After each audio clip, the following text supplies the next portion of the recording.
Welcome, everyone. I'm excited that you are here. My name is Randi, and I'm your host this afternoon with my three esteemed co-hosts.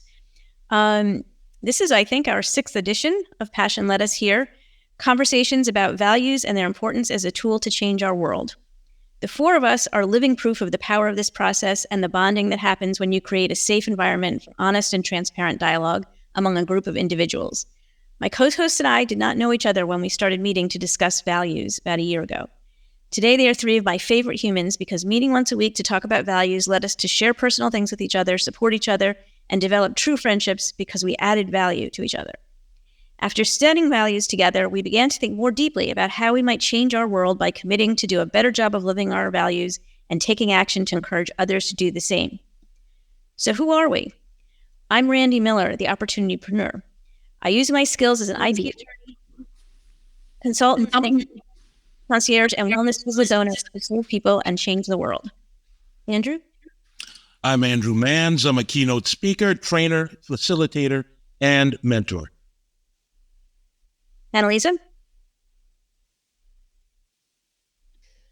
Hi there. So I am Annalieza Landa. I'm also known as the Values Differentiator.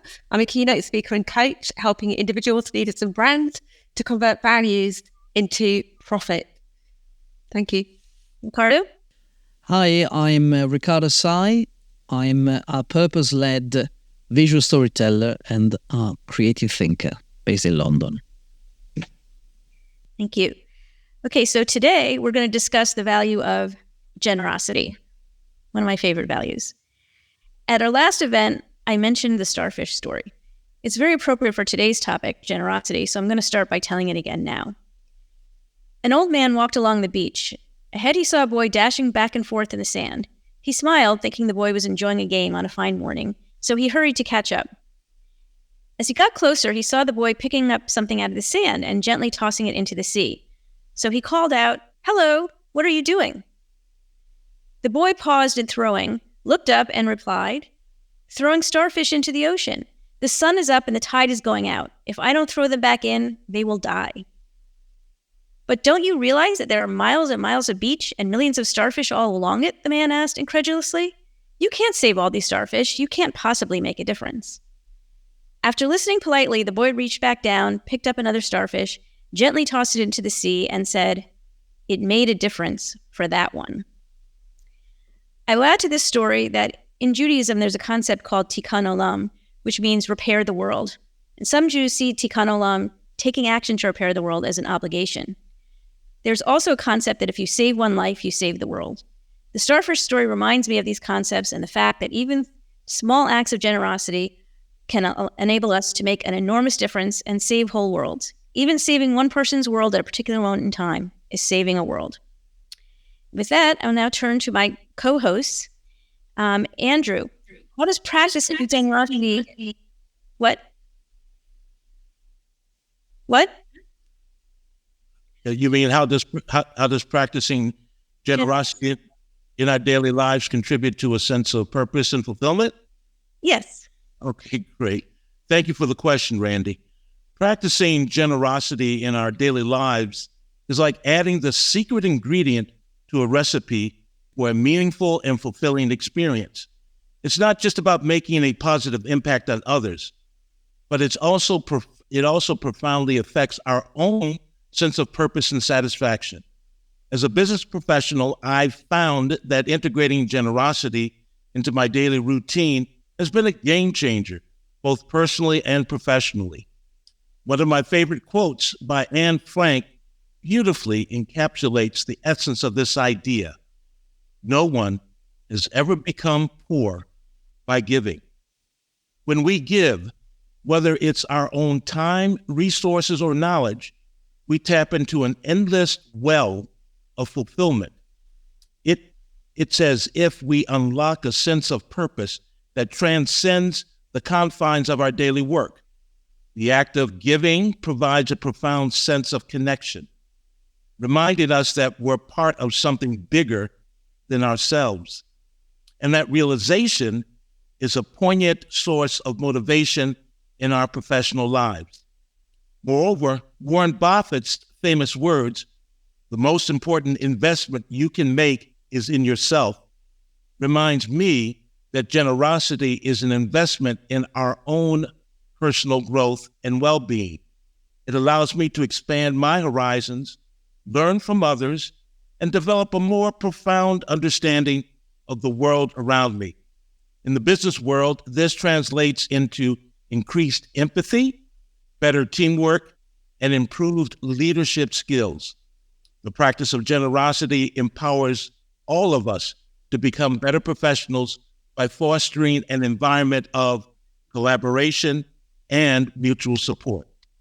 As business professionals, practicing generosity isn't just doing good. It's about nurturing our own sense of purpose and fulfillment. Anne Frank and William Buffett's words remind us that when we give, we enrich our lives, deepen our connections, and become more effective leaders in our respective fields. Generosity isn't a one-way street. It's a transformative journey that enriches both our professional and personal spheres, making us more fulfilled individuals and more successful professionals. Back to you, Randi.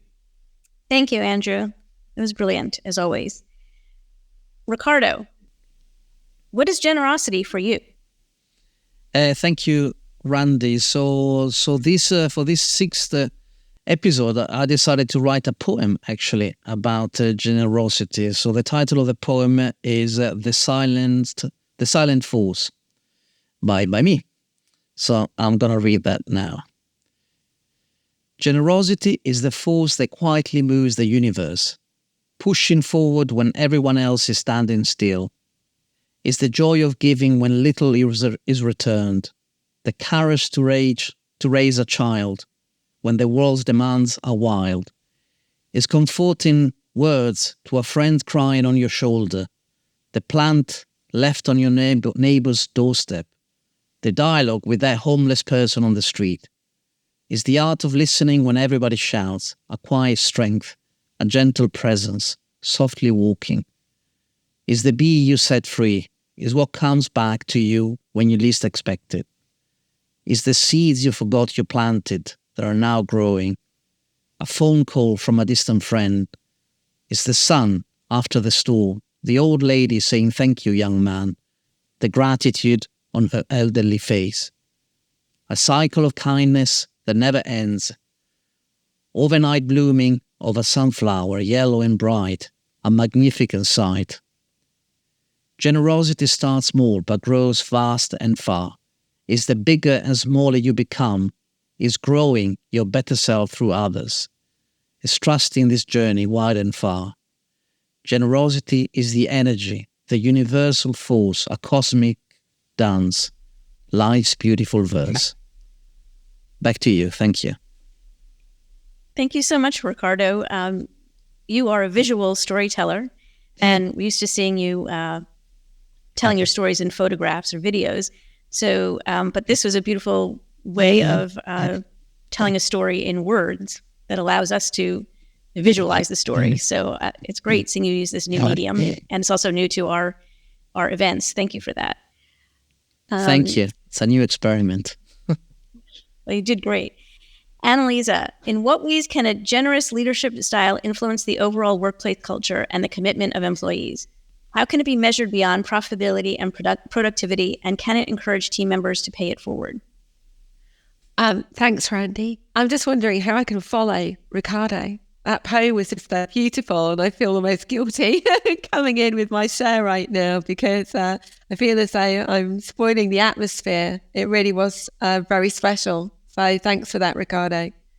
In answer to the question, the value of generosity is at the core of the style of leadership that we call heart-centered leadership or servant-hearted leadership. You can't embrace the concept of serving, the privilege of being able to pass on the skill, the knowledge, and the insight with which to cultivate others, to leave a positive imprint on the hearts and minds of others without possessing a spirit that is moved to give. Because this is the leader's greatest legacy, It's not in framed certificates on a wall or a cabinet full of industry trophies or photos with quote unquote the great and the good, but an act of selflessness that says, I value you. And a valued workforce delivers value. Generosity emanates from the heart, and you have to appreciate generous acts towards you in order to know the value of generosity towards others. So as a leader, if you're not innately disposed towards generosity, you have to learn to cultivate it. You have to do some inner work, some work on your heart set as well as your mindset. Generosity and insecurity can't coexist in leadership. The insecure leader who questions his or her own value or competence, or who suffers imposter syndrome, who thinks they've been appointed by luck or because of who they know more than what they know, may perceive others as a threat. And that person will be more likely to hoard their knowledge and resources, to keep intelligence close to their chest, to play as a trump card in the future, and to be stingy with their praise, but liberal with their pickiness. Only secure, mature leaders possess the confidence and self-assurance to be authentically and unconditionally generous with their time, their praise, their grace when someone has messed up, their contacts, their knowledge, and their extensive library of resources, as well as generous with material reward. In fact, it's been proven in studies time and time again that feeling seen and appreciated matters more than financial or material recompense. We're wired for human-to-human feedback, and that feedback loop stimulates dopamine production.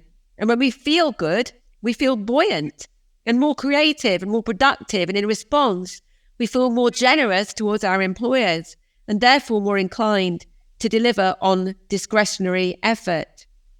Now, some of you know I'm a member of the Maxwell Leadership Certified team.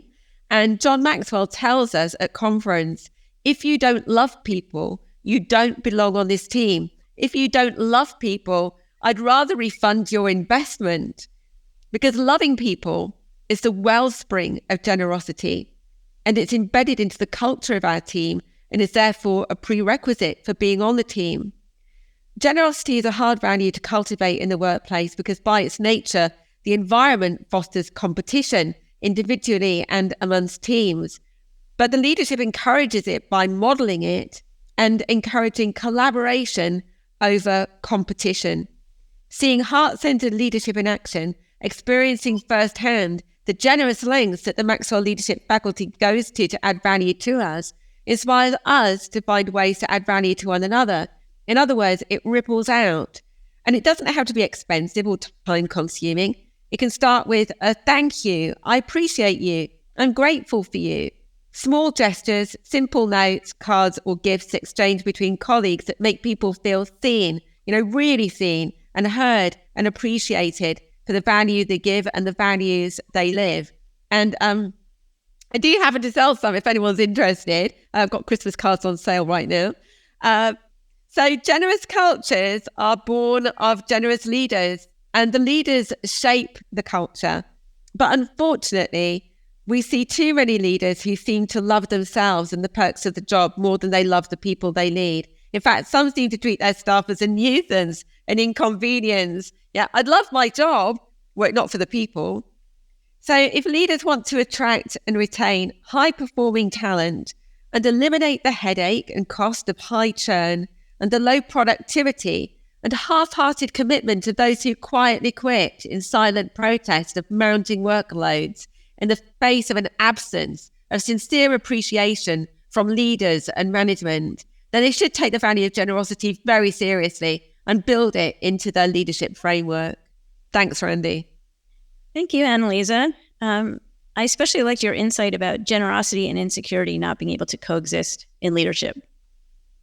That's totally true. Yeah, thank you. Okay, Andrew, back to you. How can individuals strike... What? Can you hear me? Yes. Yeah.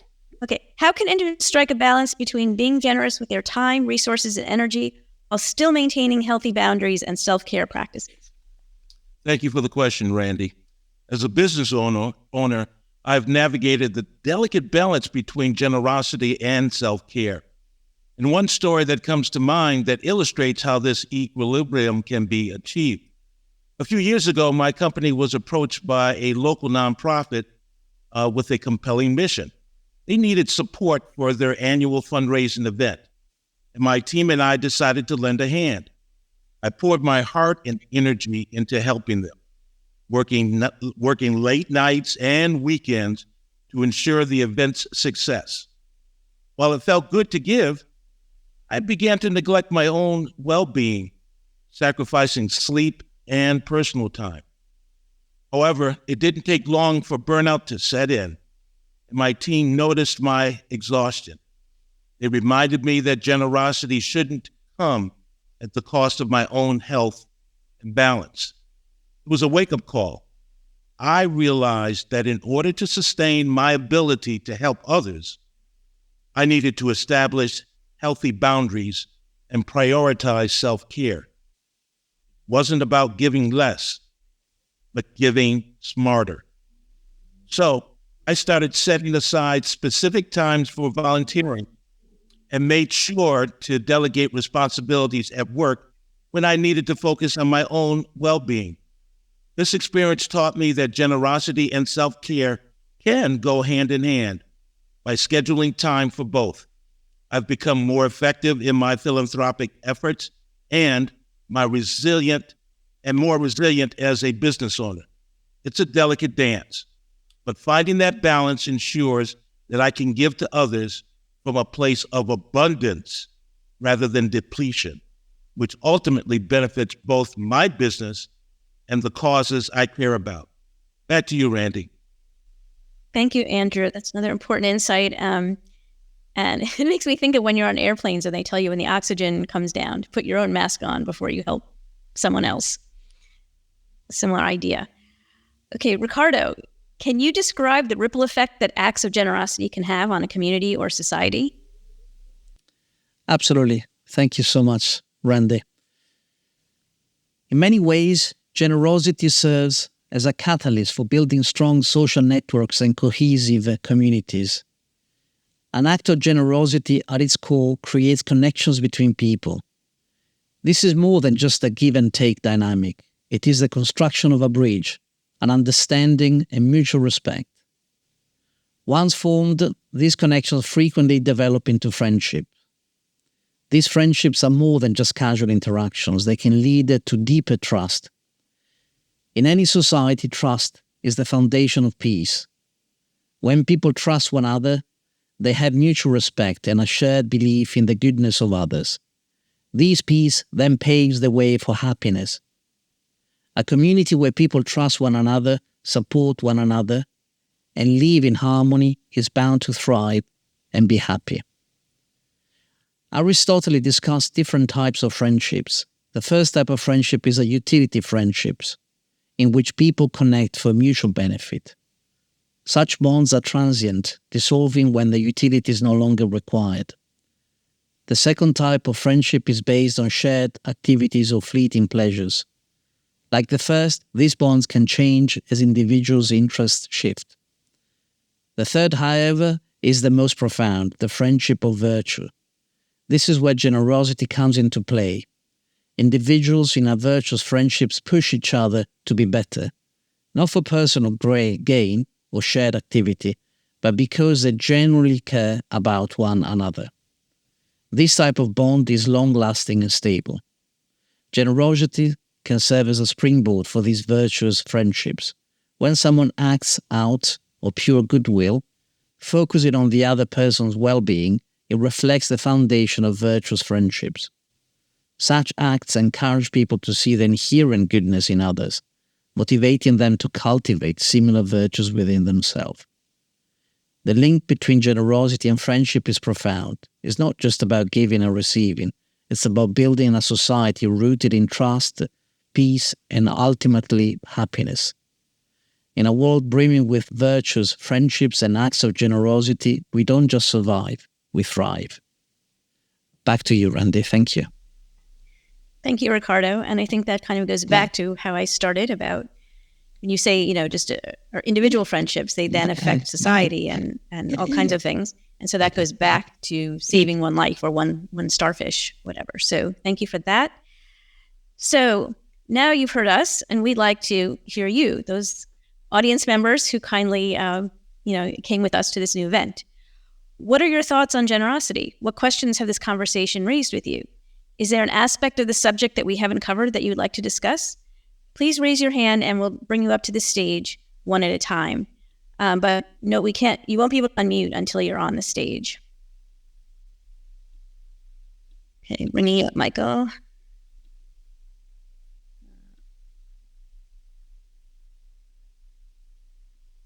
Hi, thank you, Michael. What would you like to say? Oh, you have to unmute yourself. Got it. Can you hear me? Yes. Thank you. This is really quite exciting to be here with all of you. My question, I have been percolating on this for 20 some years. And the question is not, what obligation do we have to help if the help occurs at our expense? And for now, don't worry about whether it's a big expense or a small expense. It happens at our expense. Contrast that with the question, what obligation do we have to help if it costs us nothing at all to do the help? So that what obligation do we have if it costs nothing? If helping costs us nothing, do we not have an obligation to help as much as we can? I feel it. I would think yes, but I don't like to think of it as an obligation. I like to think of it as something that we would want to do. That too. Annalieza, any thoughts about whether that's an obligation? Yeah, so I think the first part of the question, if I'm right, Michael, you were saying, what obligation do we have to help if there is a cost to us? And then the second part, what obligation if there isn't? Is that right? Yes. Yeah, okay. So I think, well, obviously it very much depends, I suppose, on the nature and the cost to us. I think people feel at the moment there is a lot of people feel overwhelmed. I think people feel overwhelmed by the number of issues and the problems that exist in our world and in our communities that seemingly never reduce in number. They always seem to increase in number. And so on the one hand, I think it's very easy for people to sacrifice their mental health. If we're looking at cost, that could be the cost to our mental health, or it could be the cost to our families and the time that we spend with our own families and the people around us who need us to help them in the face of trying to obviously help a bigger cause and try and do something that has a bigger impact in our communities and in our societies. So I think we need to be aware of that, and I think we need to be protective of that, and just be aware when we're feeling that sense of overwhelm, when we're feeling that sense of burnout or tiredness, a little bit of resistance towards helping, and find out where that is coming from.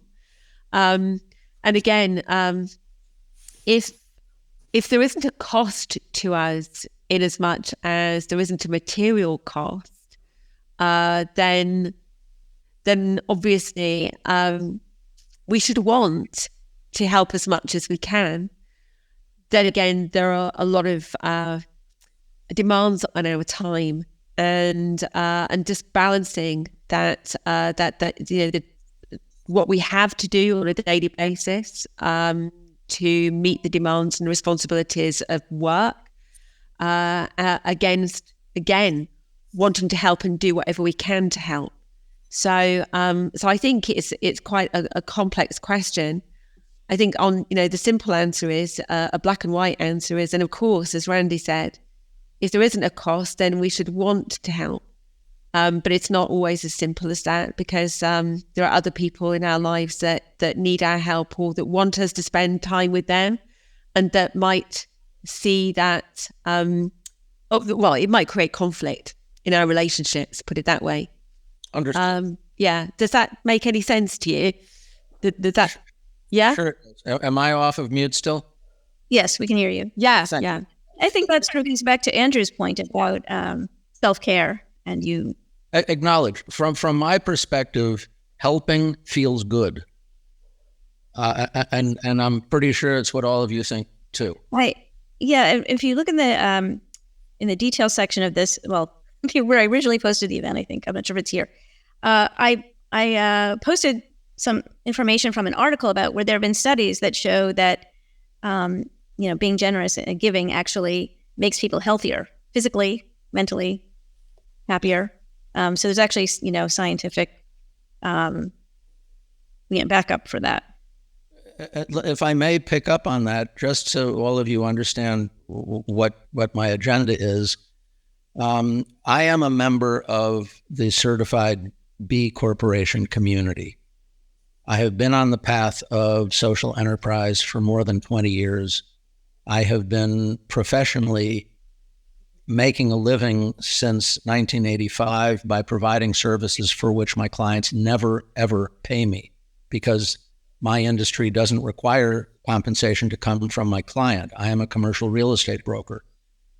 The concept of giving help at no expense to ourselves is one that is, I think, underlying the certified B community and the concept of social enterprise. If it's possible to buy a product or service without paying a penny more than we would otherwise pay to get what we want or need, why in the world would we not think of buying it from a social enterprise if it's available, if the thought crosses our mind?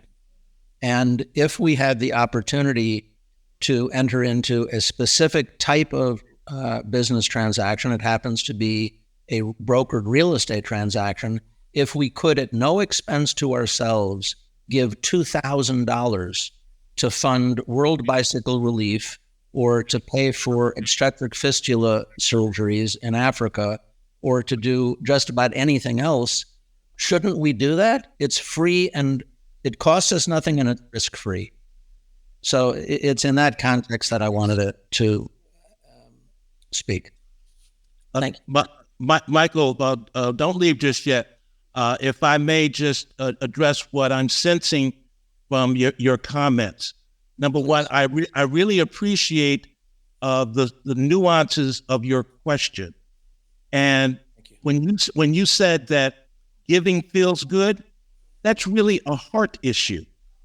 And so I would just offer a couple of examples for you. Number one, on this side of eternity, we are always going to have trials and tribulations.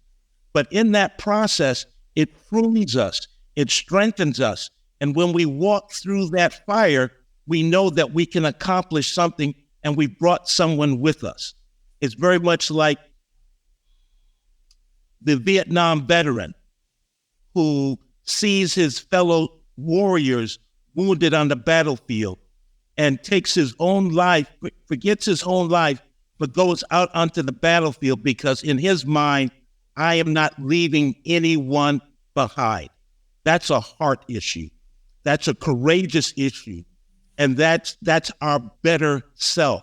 So thank you, Michael, for that perspective and adding that additional color, that fragrance, because generosity, if you will, picture it as a flower. And when it blooms, it turns into gratitude and grace. Thank you. Thank you.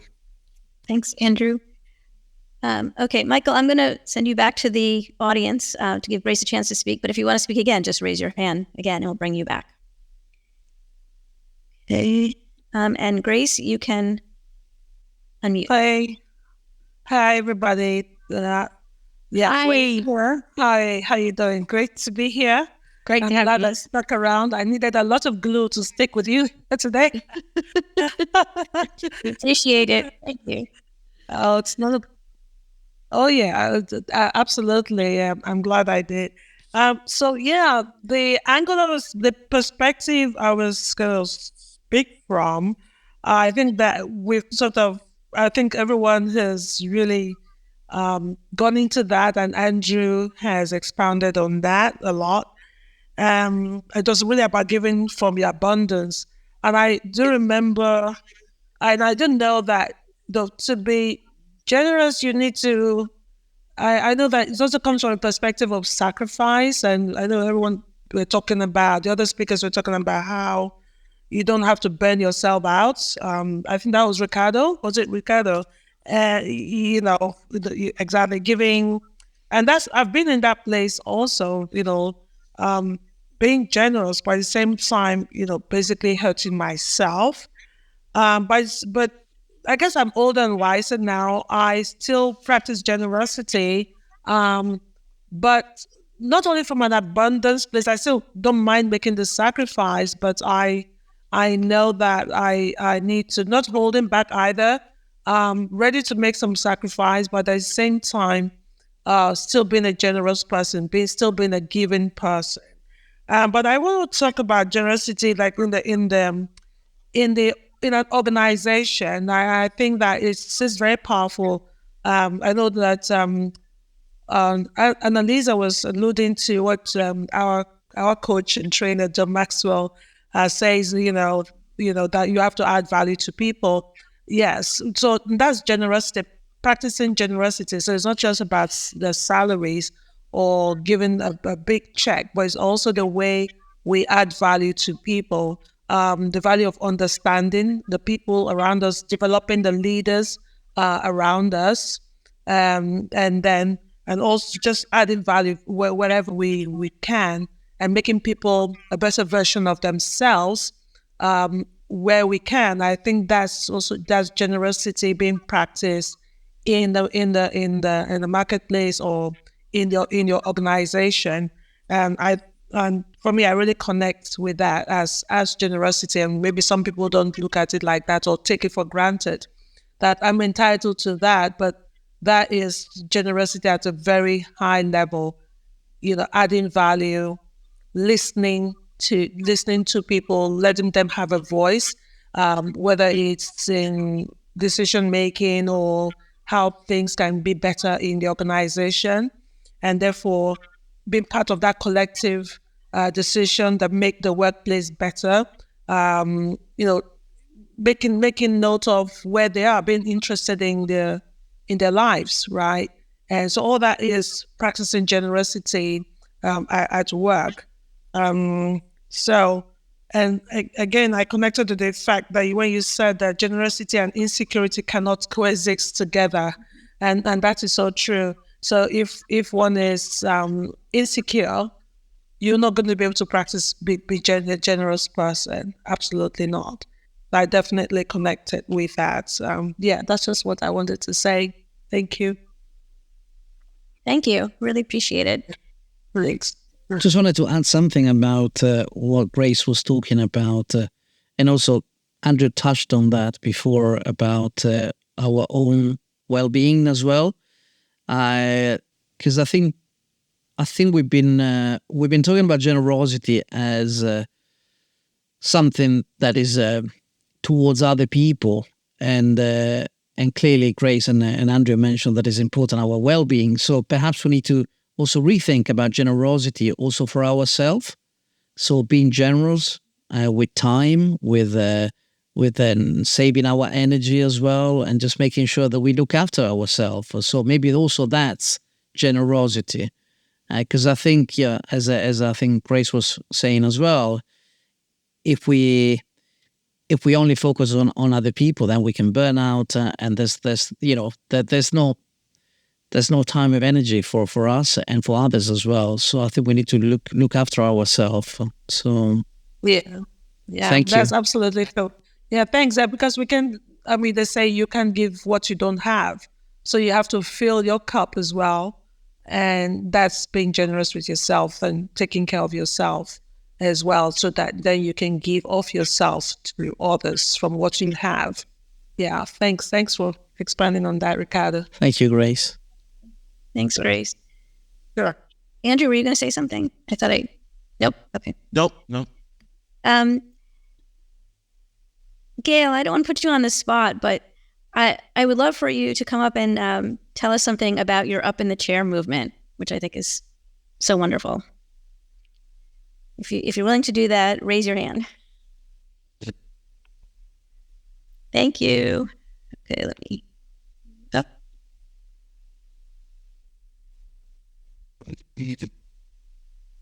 Okay, I'm trying to. Oh, you know what? I think you're going to have to go out of the event and come back in because LinkedIn is not connected to your microphone. I'm trying to bring you up, but I can't. And you can't unmute unless you come up here.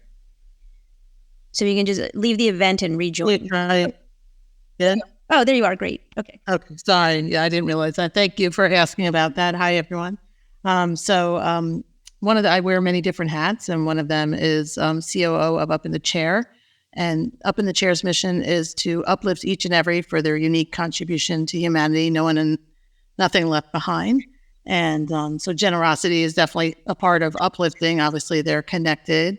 And recently, we actually, a branch of Up in the Chair is, as I mentioned, as part of our mission, each and every, we are also having now a nonprofit, which is, we're calling it Each and Every. So we have many different programs. We're trying to create a global movement of people uplifting all over the world. And then we also have other programs where we work with different emerging professionals. We also teach entrepreneurs. Mission driven is mostly our focus, but really could be anyone who's looking to have a internship mentorship program. We also are creating uplifter clubs in schools, teaching kids in schools and colleges and in businesses as well. Just really teaching the people the concept of uplifting. That's great. Definitely the spirit of generosity. And Gail is always being generous in many ways and only scratching the surface of what she does. Thank you, Randy. I appreciate that. And I'm an Uber connector. So if anybody wants to connect with me, for sure, please do. I just connected with Michael, who I know he's left, but we're also a pending B Corp at Up in the Chair. So I connected with him on that front as well. Yeah, so I recommend everyone connect with her and check that out. Okay, is there anything else that you want to add or say about generosity? You don't have to, just ask me. No, I mean, I think obviously everyone on here, it's probably, a core belief and in their blood. It's more getting other people, I think, to be on the same bandwagon. That's right. Okay. Well, thank you all. I think, we're time. We started late, but we're supposed to end by 1, but I don't want to keep everybody longer than we have already. Tanya, is there anything before we go, if you want to raise your hand, if there's anything you want to say, and if you don't, I think we'll just, okay.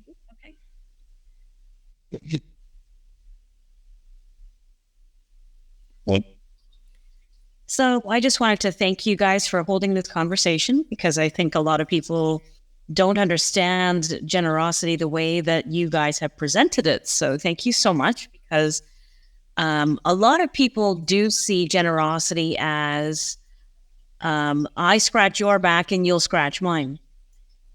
So when generosity is seen that way, it's entirely transactional. And reciprocity, closely related to generosity in many circles, means that, well, they didn't do anything for me, so why should I do anything for them? And that does get us into oppositional stances that don't necessarily align with what you just presented on generosity. So that was one thing I wanted to say. Another thing was, we were talking about, generosity when it doesn't cost you anything. Tobias Sturgeon is somebody that I think you all should connect with and listen to his podcast.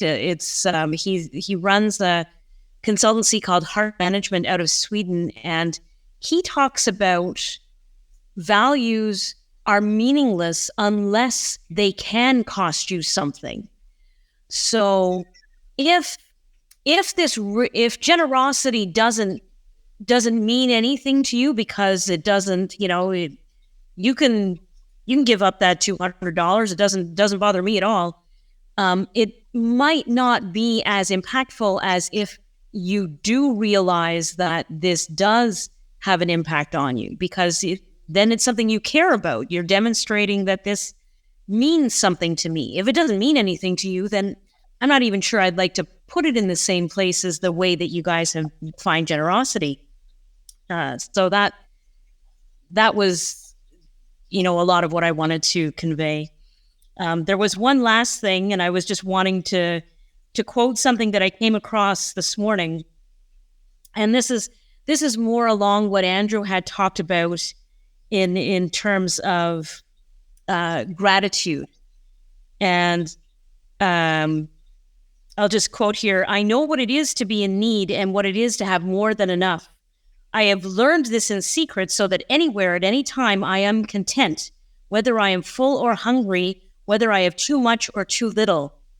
And I think once we get into a really fulfilled understanding of what generosity truly is, we can actually get into being, not complaining as much, not thinking that we're hard done by, but truly being in gratitude for what life has offered us.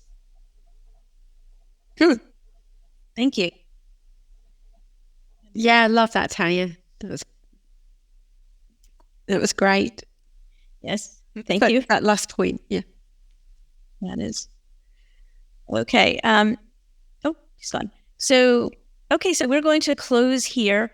I just want to note that we just started a Passion Let Us Hear company page, even though we're not really a company, we're a movement, but that we're asking people to follow so that it's easier for us to notify people who are interested in attending our future events. So you're both welcome to do that. And Tanya, I was just saying that we started a company page. Maybe you already know that. I think you might already be following. For Passion Let Us Hear, so we can notify people more easily of when we have future events. Each one is about a different value, and we would love to have you all back. So thank you all for your time and for starting late, ending late, and glad to have you here, and hope you found this discussion of value. Have a great day, everyone. Randy, can I add something? Yes.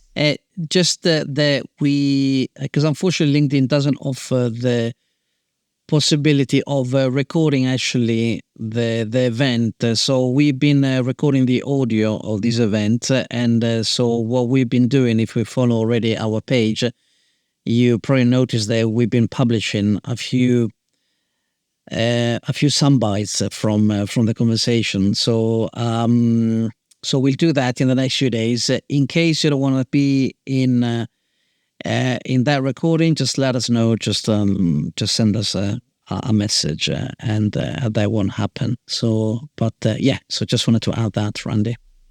Yeah, and in this one we may post find a way to post the whole recording or send it to people, because so many people who signed up missed it. Just let us know if you don't want us to publish what you said. Also, Randy, did you want to have us give closing remarks? I forgot. Yes, thank you. I skipped ahead. Yes, everyone wants to. Everyone has a quote. So, Annalieza, do you want to give your favorite quote? Yeah, so it kind of goes back to what I was saying before. And I heard John Maxwell quote this. I was trying to find out who the original person was who said it, because he actually quoted it from somebody else. And I think it was a baseball coach or a baseball player. It wasn't John Wooden, who is a mentor of his. But yeah, I remember him saying, and it just stuck with me, we were here to complete one another, not compete with one another. And I just think it kind of sums it up, that spirit of generosity and collaboration and giving. But I can't remember who he was actually quoting. I tried to look it up on LinkedIn, but the person who's it's attributed to is not the original person. So yeah, there you go. That's mine. Thank you. Okay, and Riccardo, would you like to share a quote with us? Yeah, absolutely. So I'm going to read section from Eat, Pray and Love by Elizabeth Gilbert. In the end, though, maybe we must all give up trying to pay back the people in this world who sustain our lives. In the end, maybe it's wiser to surrender before the miraculous scope of human generosity and to just keep saying thank you forever and sincerely for as long as we have voices. Thank you. Okay, and Andrew, last one. Thank you. Generosity isn't just about giving. It's the art of painting the world with kindness, one brushstroke at a time, leaving everyone in awe of the masterpiece you create. That's such a beautiful thought. So as always, we relish your feedback on the content you heard today, and please feel free to connect with all of us to continue the conversation. And head back to the event page, leave your comments. And if you found value in the conversation today, join us next time and bring friends with you. Thank you. Have a great day, everyone. Great weekend. Thank you, everybody. Bye-bye. Thank you, Randi. Thank you for coming and thank you for sticking around. Yeah. Thank you so much. Bye-bye. Bye. See you next time. Bye. Bye.